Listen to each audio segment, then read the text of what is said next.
introduce the band really quickly before we move along. The bass line you're hearing is our bass man, Matsily. Over here we have our queen, alto soprano, Kirsten Maldonado, everyone. Over here is the one and only Mitchell Grassi, our tenor. And then I think that we need a beat. Give it up for our beatboxer, K.O. And my name is Scott. I am the baritone of the group. And we are Pentatonix. Excited to be back in New Jersey, y'all. Kirsty, what would you define your role as in the group? Well, I'm the only girl, but I fill out kind of the higher harmonies, or we'll trade off solos here and there, so. Lovely. Okay. Yeah. Mitch, you are? The tenor, but sometimes I dabble in the alto range as well with Kristen. I feel like we switch off a little. He's multi-talented. Yeah. And Scott? And I'm like the baritone, so not the bass, but low as well. Okay, pretty low. Yeah. Yeah, and your voice was kind of leading through the middle of that.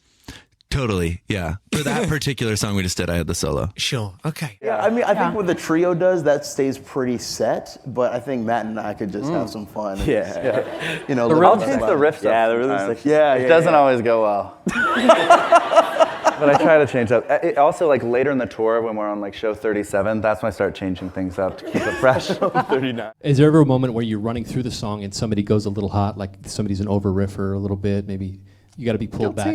Oh, is that you? Is that you? Where they sit you down and go, Scott, listen, man, bring it back a little bit, dial it back. How does that work? How does that come? We're super honest. Yeah, I think we're all able to be really, really honest with each other. Yeah. Because, I mean, when we started out, it was like, we didn't really know each other. They knew each other, but we didn't all know each other. So we were just totally open and honest about everything. And it was never a feelings thing. It was just like, oh, hey, like you're flat here, or maybe we don't do this, or maybe we don't do that. It was never like, oh, I'm hurt that he said that. Right. Exactly. You know? Always good communication. We take emotions out. Totally. Thank goodness. Yeah. No, I know. I want to sing in my lower register. That's what I'm telling you. I'm over singing high. Well, we all did choir at one point and a cappella stuff, and but I feel like a lot of us took private voice lessons, and even now, some of us are still taking voice lessons. But you didn't study it at a college or something, or at a school? Oh, yeah, we all did. Yeah. You all did? Yeah, Scott was a pop music major. She was musical theater. I was an opera major. Kevin was actually pre-med. I didn't go to college. Mitch, right when he graduated high school, he joined the group. Ah, cool. Well, I went to Berklee College of Music, and I studied vocal performance there. Any advice for people who want to continue singing with their voice changed due to puberty? Oh, I don't need to say anything for that, so. Oh, man. Well, Scott, you want to go first? Oh, yeah, sure. I just took voice lessons with this teacher that like specialized in puberty. And because my voice went from so high to really low, obviously not Avi low, but and it was hard for me. And there was like a good 2 years where I was a mess. But it's all about exercising your voice and like, really working through it. And also, Oh, sorry. Go ahead. also, like, not trying to be something that you're not. You know what I mean? Like, I feel like see, the thing is that when I actually fell in love with singing, I was already a bass. So that was just kind of my mindset. I was like, well, I'm a bass, so I'm a bass, and I love being a bass. But if I would have started as a tenor and like was like singing solos as a tenor and like all excited about that thing, then I would have turned into a bass and I'd been like, what the heck is this? I can't do any of that stuff Let's all anymore. be real. Avi came out of the womb as a bass. Wow. Wow. Some of you are classically trained. All of you have obviously invested years in developing and honing your skills as vocalists and whatnot. I want to get a little bit serious now, but to ask you how important you think it is, certainly from a grassroots point of view, you know, think about kids who are in high school, preschool, all that kind of stuff, but like, how important is it to start learning young? I know what I'll say is that I don't think you need musical education necessarily to make it in the industry. There's a lot of people that have not had musical education, and they do really, really well. But the thing that musical education does do is that it gives you choices to figure out how do I want to make my music, how do I want to do what I want to do. And those choices, I think that's the number one thing that you need. Because you can, I think that way, direct your own career. You can create the music, you can create the, the entrepreneurship that you want. But as vocalists, I mean, how important is it? I mean, people in this room will know, some people, a few small people in this room will know, I'm tone deaf, okay? I cannot save my life, all right? But, it's important for you guys, certainly, to be able to, have pitch and all that. But is that something that's learned, or is that something that you guys have just picked up? I think that there's obviously natural ability that has to that someone wants to have, but also it's definitely very learned. And I feel like I didn't even realize I was learning it because where we grew up in Arlington, Texas, and we had an amazing music program in our elementary schools and our high school. Like everyone would transfer to our high school to be in the music program, and we just kind of fell into it. And we were learning solfege. It was just something I liked to do, so I was part of all the classes, and we learned solfege, and we learned all this stuff. And then when I went to college for music, I was so far ahead of everyone in my class. And I didn't realize it. And it wasn't because I was more talented than them, it was because I had learned so much in those music programs. And so now when I hear about, like, actually in Arlington, Texas specifically, places cutting music programs in elementary schools, my old elementary school cut the music program, and I'm just like really bummed because I feel like it gave me such an advantage. And I attribute a lot of my success to having learned all that. And so it does bum me out to hear that that's getting cut. Well, that's when your brain is the most developmental as well. That's when you're taking in the most information that you can, and it's kind of molding you for the future. So I would say it's pretty important to have that early on. I also feel that it starts like with being passionate about it, and you can go seek out opportunities. Like we were lucky, I did transfer to Martin because I wanted to take advantage of the music and theater program there. But I mean, I had really amazing voice teachers as well growing up. I feel like if there are opportunities other places, I think music in schools can be more prominent, it can be more of a thing, and a lot of people are cutting it. I remember even when we were at Martin, there was like a big thing about a big meeting, we were all talking about, all writing letters about how important it was. But I think the opportunities are everywhere, people learn differently, whether it's a class, whether it's an individual teacher, or in group, I think opportunities are kind of everywhere. But also, a lot of times in shows, the singers get to take a break while the, band just plays interludes and songs, and it's just a lot more singing. And even when we're not singing solos, we're singing background parts, so it's non-stop, just belting it out. And so our voices get really tired. And the sad part about that is if one person's voice gets tired, the whole thing kind of falls apart because we need every part. Every part is so crucial. A lot of sleep and water. Those are the two biggest things. Those are so crucial. Kevin drinks lemon juice. Yeah, he does. Lots of lemon juice for Kevin, and he very rarely gets sick. Yeah, lemon is an antibacterial and an antiviral, so it just helps you not get sick. And because all of you are using only your voices as your instrument, that takes a huge toll, I can imagine, and you really need to recoup. You have to take care of your vocal cords. What is it that you guys do specifically? Because there's so much use of your vocal cords to put these songs out there, and especially to go on tour. How do you keep them in good shape? Drink so much Like hyperhydrated. That's like number one thing. It's like disgusting amounts. Like our tour manager will be like, we'll go into a green room before we get there and be like, make sure there's 72 bottles of water because that's probably how many we'll need for that day. Yeah, we just consume a lot of water and get a ton of sleep and just try to stay healthy. You learn a lot about yourself. I feel like as we've been touring, I used to want to hang out all the time, but sometimes if my voice is really tired, I have to be like, okay, I'm gonna go to bed and just chill out. So you kind of figure it out. It's different for every person. I've cried on stage one time because I was so sick, no sound would come out, and I remember it was the first song, and I turned away from the audience and just started crying. No way. Yeah, I remember that. It was when I was so sick, no sound. No, I've been sick a lot. If we're gonna name all the shows, I'm gonna be not that one. I've teared up on stage whenever it's it was in Kentucky. Like a crazy. Oh, gotcha. You would cry. What do you do when somebody is sick? Because you are the instruments. Oh man, we've dealt with it a lot before, actually. I think we just kind of, when we're on tour, we kind of mold the set to them. Okay. So we take away their solos, or just in case. Also have the audience sing. You have the crowd sing along. Yeah. Add new different things. We've never had more than one person sick at a time. Knock on wood. On wood. And we've never canceled a show. Wow. We've never canceled a show. What do you physiologically do to protect your voice box?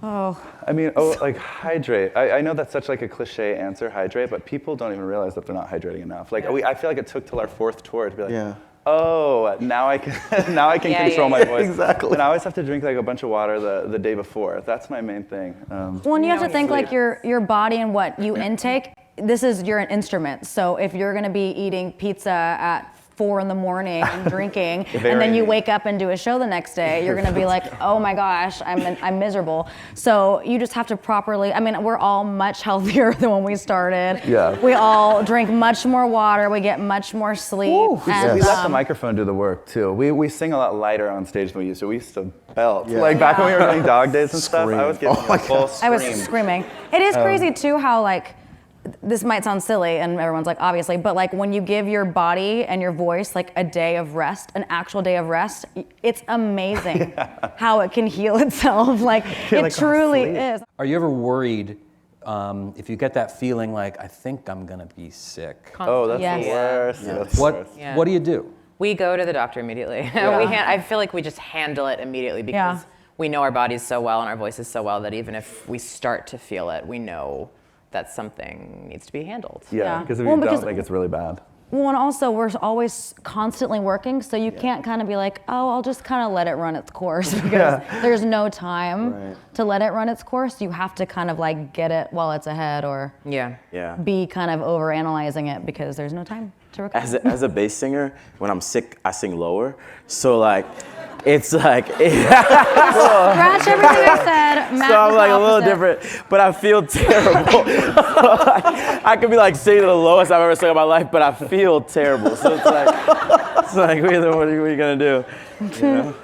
Yeah, and talking about your voices, how do you take care of them? I was about to say that's a con. Yeah, the stress, that's a the con. stress of keeping your voice Yeah. at 100% can be overwhelming. We're like 32, 33 shows in now, and so just Wow. and you always hear about all these artists like having to have surgeries and they have nodes and they have to go on vocal rest. Well, that's a thing for a reason. It's because they're using their voice so much.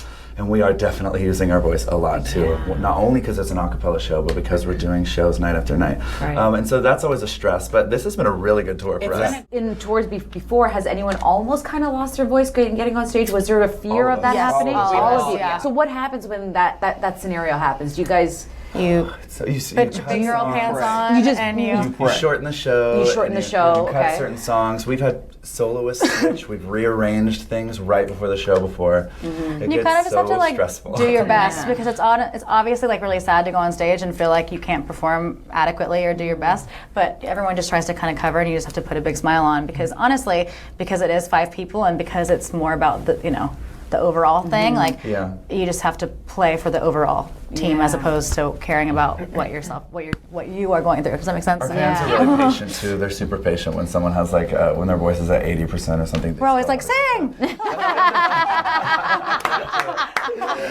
They're ready to sing. A lot of our fans are singers still. What's the most difficult part when you're on tour? Because I know that there is, buses and things, and it's just staying healthy. Maintaining vocal health, Right. for sure. Yeah. Yeah. But we And- sleep so much on the road. You do? Yeah. Oh, yeah.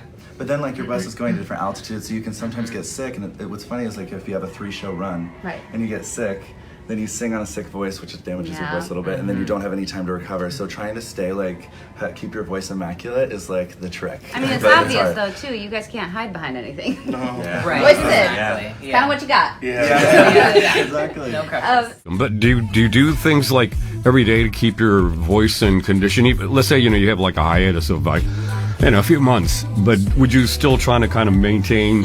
What do you do? Depending. Sometimes it's nice to give your voice a break too. Yeah. So I feel That's like the main thing. in those times, it's nice just to kind of like relax and lay low. But so obviously, how long would that be about? well, we don't really get a lot of breaks. We're always working. But, Longest, I would say maybe a month. Like half a month to a month. And so you'll just stay away from singing. No singing, practically, yeah. Right. But we're always singing because we love singing. Yeah. Not at all. I don't know how you physically stay in that voice every show. How do you do that? Like, how do you sustain? You're using only you. You can't even be like, throw it to the guitars for an interlude. Like, there's nothing. And it's just the entire time you are using your voice. Even when someone else is singing, you guys are doing the other harmonies. Like, I don't understand what you need to do to prepare or how that just works every time. Yeah, well, thank you. I'm really diligent about taking care of my voice because when I was in my early 20s, I wasn't diligent about anything, specifically health-wise. But now it's what I do. It's my instrument, and also not only does it make me money, but it also makes me happy to sing. I also enjoy it, and I would hate to lose that ever. So I take really good care of it. We've performed so much. We've done so many shows that I think it was sort of a strengthening and conditioning era for a couple years. And now we've figured out how to pace ourselves vocally. It's almost something that I can't even explain because it's just through the process of doing it so much, your voice intuitively falls into these places where it's an endurance thing. It is, I mean, it's kind of athletic. It's the only thing athletic that I do in my life. How has singing a cappella with PTX prepared you vocally for your new EP, Love? I'm so thankful that I've had the background that I've had with Pentatonix. And also I've just been singing so long that it's just been good practice, I feel like. Although I know I worked with a vocal coach the other day and I've definitely developed some bad habits.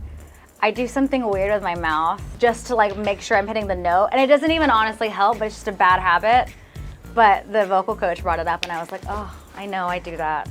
So I definitely have bad habits, but good habits too, I guess. I have like a nerdy singer question Yes. for you. I feel like I can look back on moments that were like vocal breakthroughs for me. Like I learned, like I was thinking, like when I learned A Long Walk by Jill Scott, I was like, oh my God, like this is Pocket. I finally understand. And it like clicked something in me. Like I kind of want to ask you this too, Scott, but like, do you have vocal memories of like a transitional moment where like your voice went from one place to another? Like I just remember the first time I sang in an arena ever, I was like and then like I had to learn how to like breathe out, and like that changed my singing forever. Like to have like a certain calmness. Yeah. You know, like just for like singers listening and for me who's curious, do you have examples of those?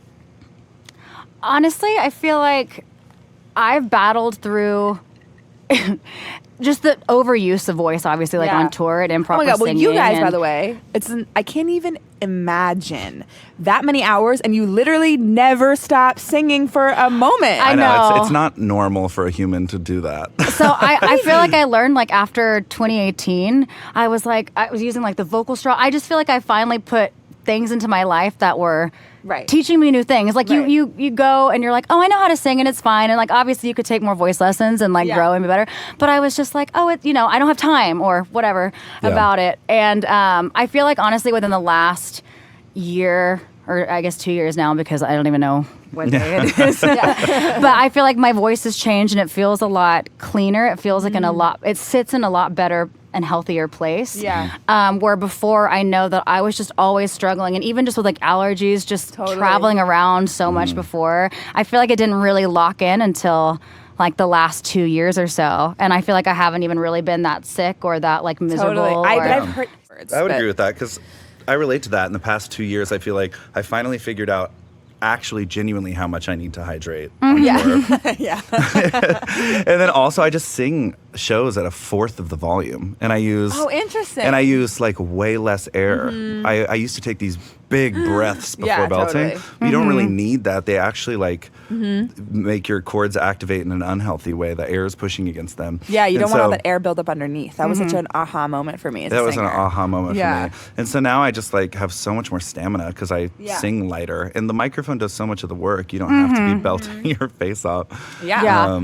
Yeah, and I feel like you just learn that with experience too. And just, I feel like personality-wise and where I'm at just in my life, like I'm so much more easygoing than I was in the past too. So there's also that, because if you're holding a lot of tension in your body or your throat, I like if I am getting upset, the first thing that tenses is my throat. And it is a nightmare and it hurts. And then, obviously if you're trying to sing over it's that, like, I swear to God, it's miserable. This is like bad advice, and please don't listen to me, any singers out there, but I swear sometimes, as long as I'm like singing healthy normally, a night out where I like rage and like laugh all night long and have like the greatest time laughing and dancing and singing and having fun, the next day I sing amazing. That is not normal. I thought you were going to say the opposite, because I was like, that happens to me too. I laugh really hard and really loud and probably incorrectly. I don't know. But then I wake up and I'm like, I swear to God, I swear, and I mean, obviously, if like I'm doing it constantly, that's not good. But if I'm like a healthy person singing well, taking care of myself, and then I have like a night of just like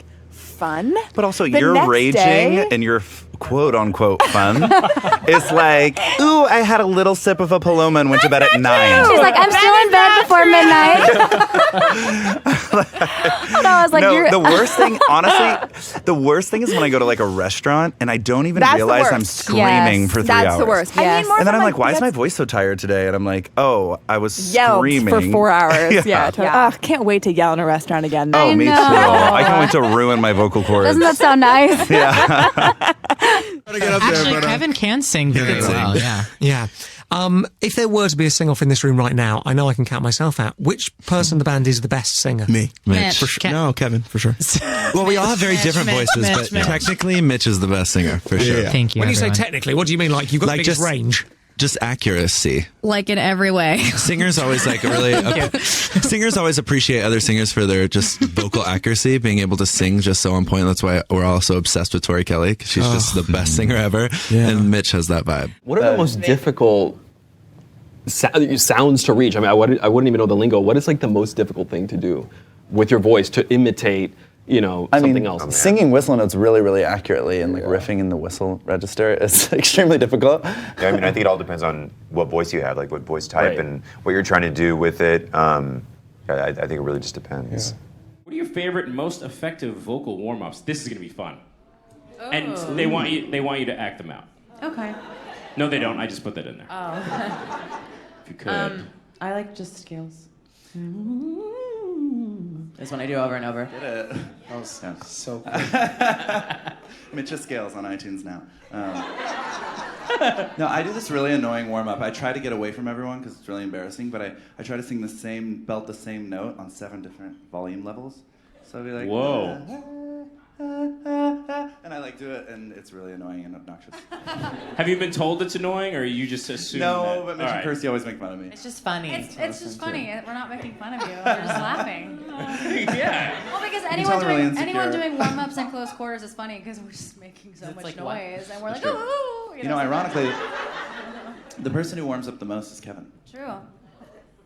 Yeah, The All day beatboxer. long. Yeah, well, I've also been realizing, so like after a show, for some reason I'm more warmed up than I am when I started, and it's I think because like we beatbox so much, and it's like a vocal warm up. So now before shows, I beatbox for probably like an hour, just beatboxing, and it gets me really, really warmed up. Does anybody do the thing anymore? Oh yeah. Oh yeah. Lip trills are everything. Yeah. I would start with that. Lip triller. Lip I feel like there's a lot of spit involved in that though. A whole lot of mucus.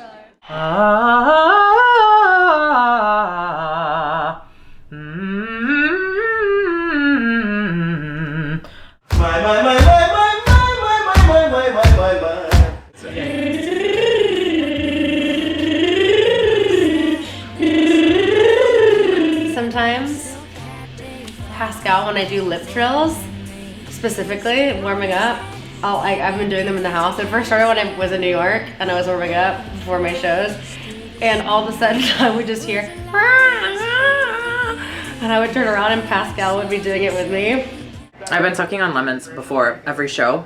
Well, we only had 2, but it like really clears my throat. TMI, but I have a lot of phlegm in the throat, Neonce. And this kind of just thins it out, breaks it up. And then I sing my little heart out. And it's been working? It's been working just fine. Oh God, that's really bad. I would say mine is the most expensive. Yeah, it's Scotty over So here. cocky. Or maybe you.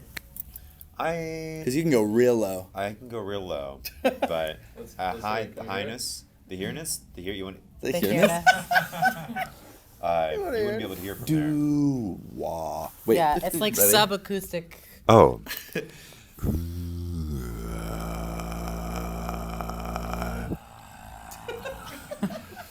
That's what happens when you wake up at 4 a.m. You're right. That's exactly what happens when you wake up at 4 a.m. How low can you go? It depends on the day. Right. Yeah. Today? Today, probably B flat. B flat. Can I hear a bit of a B flat? You sing a B flat. Yeah. Wow. That's low. That did something to my internal organs and I liked it. Good. That's my job. Have you measured the lowest note you could hit? Right now it's probably a low A. A low A? What's a low A sound like? Yeah.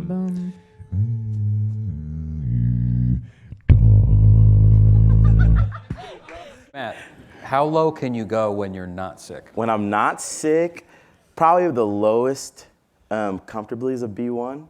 A1. When I'm sick, who knows? When I'm sick. The world is his oyster. It's so funny. Me and my friend, one of my good friends, Tracy Robertson, we're like, we're both singers, we're both bass singers. So whenever we're sick, we send each other videos in the morning. We're like, we sing still like, It's like so funny. It's like, who can sing the best sick, you know? What's it like? What's it like? Must be nice. Must be so nice.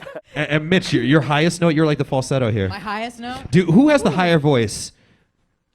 Between the three of you, all three of you have a pretty decent falsetto. I don't know. You have a huge range. Yeah, Scott's range is We all big. sound range different. is We can all sing bigger, about I feel the like. same. I know. Actually, he has the highest note. In the group. Shut up, whatever, you go. Yeah, no, sometimes he's like killing these Can- falsetto notes. Do Yeah. it.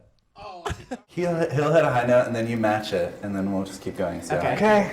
Are you ready? Wait, I've heard you sing, and you can like shatter glass. Yeah, he can. I have been known to shatter glass. Wait, should we just get to it? Yeah. Let's go Okay. for it. So you ready? Mm-hmm. Should I start simple? Yeah. Okay.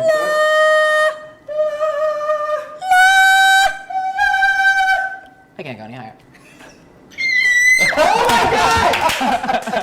So, Scott, how high can you go? All right, let's do this. We'll go back and forth. Let's see who can go higher. Oh God. You just go one step up, all right? Yeah, you start and then I'll. Yeah. La, la, la, la, la, la, la, la, la,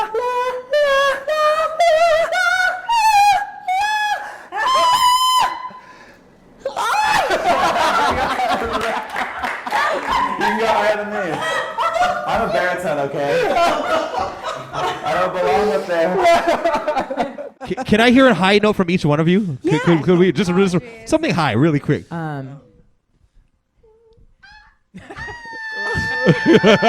I don't even know if I can't even reach that. Really? That's pretty high. I don't know. Can you hit that? Wow. Avi, I don't know. That's highest note. It's a whistle, whatever.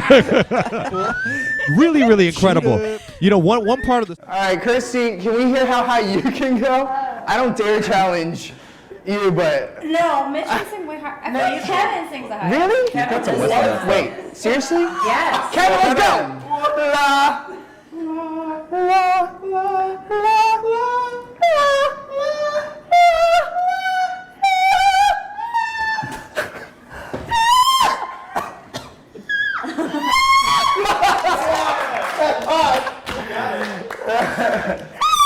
Oh dang! Come on, you can do it!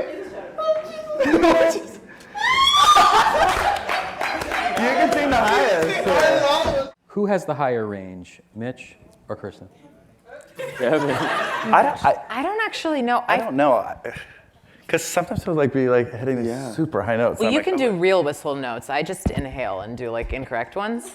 But you have really high notes. Oh yeah, Kevin Kevin has a maybe. really high. But so do you. Because Kevin goes really Yeah, low. seriously, yeah, I don't know. It's them. I think no. I really think it's Mitch. I do not think it's me. No, I think it's. I can like get there, but I'm like dying to get there. He can do it with like a really nice chop. Kirsten can go higher in falsetto though. Yeah, I think. Also, you guys have whistle notes. So. She does. But you can sing higher. My whistle notes are bad. It's cheating. I'm inhaling. I don't record it right. Oh, that sounds so bad. I doubt that. No, I tried it. I get maybe an A, but I cannot get it flat. No, I ain't sure you're gonna try. That's pretty. That's hard though. Come on, boys. That's hard. Not helping. I had one today.